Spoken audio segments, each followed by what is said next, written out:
Building your brand is one of the most important things that you can do to grow your business. But how can you do that when you don't have full clarity of what a brand is? Stick around because in this video, I'm going to share with you the best definition of this concept and how it has evolved through time. Hello, my creative friends. Welcome back to the channel. My name is Alejandro. I'm a brand designer from Costa Rica, and in this channel, I share with you everything related to brand design. Let's begin. So today I want to talk about what is really a brand. And if you ask this question to somebody from the creative community, you're going to get probably this definition from Martin Neumeyer. It says that a brand is a person's gut feeling about a product, service, or organization. And I definitely like this definition and I agree with it. But probably the question is, how did we end up with this definition? Why a brand is not a logo? The best way to understand this concept is by going to the roots, is by going to where everything began. And the earliest forms of brands that are known comes from Egypt in the 2000s BCE. And they used this mostly to identify the ownership of livestock. And we also have in the Middle Age being used to identify what was the potter's house where, certain pottery was coming from. I'm not sure if I'm pronouncing that word correctly. Also, it was used for evil purposes such as, torture. It was one of those dark moments of the Middle Age. The word brand comes from the Scandinavian brander, which means to burn. And it was mostly used to mark cattle, to brand the ownership of cattle. And this is actually how, for most of history, it was used. Now, everything started to change in the 18th century. This is because of the Industrial Revolution. Everything was started to be produced in mass. The 1750s factories started to create all these products that all of a sudden was available to customers. And they have a lot of choices now. And of course, what this created was a big competition among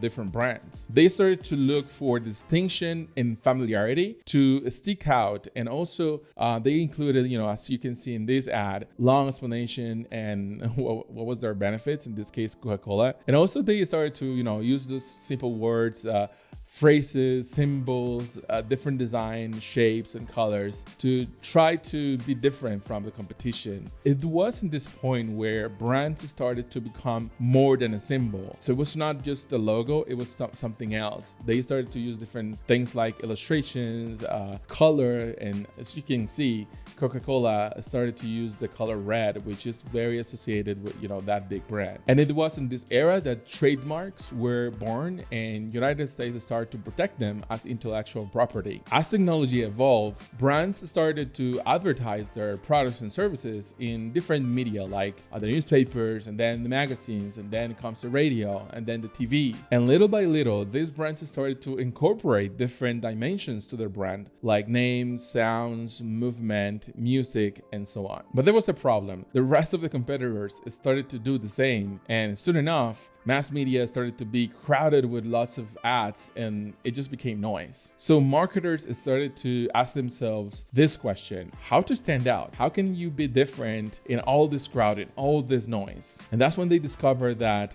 by creating emotional connections, they could better transmit a message to their audience. In this context, a new dimension was added. Brands became more human, more relatable, and more emotional. And as you can see in this case, this is a really good example of how Coca-Cola is doing that nowadays. They don't sell a product now, they sell an experience. They sell a positive emotion that you want to experience. And that is how we arrived to this definition of Martin Neumeyer that says a brand is a person's gut feeling about a product, service, or organization. It's a gut feeling. It's this feeling that you have that you can connect with what the brand is projecting.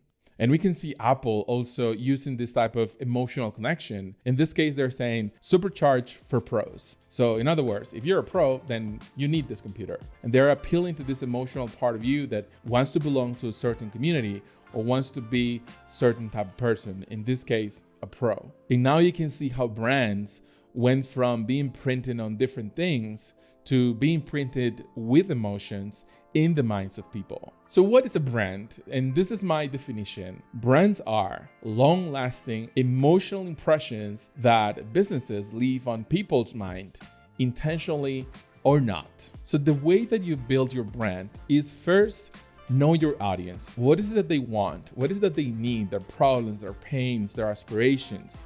And with that knowledge, you start building different ways to connect with them emotionally, knowing that every touch point is going to leave an emotional print on their minds, which at the end of the day is what a brand really is. I hope this video helped you better understand this concept of a brand, and that, knowing how to better apply it helps you grow your creative business. All right, guys, thank you very much for watching. And remember, never allow fear to steal your happiness. Bye.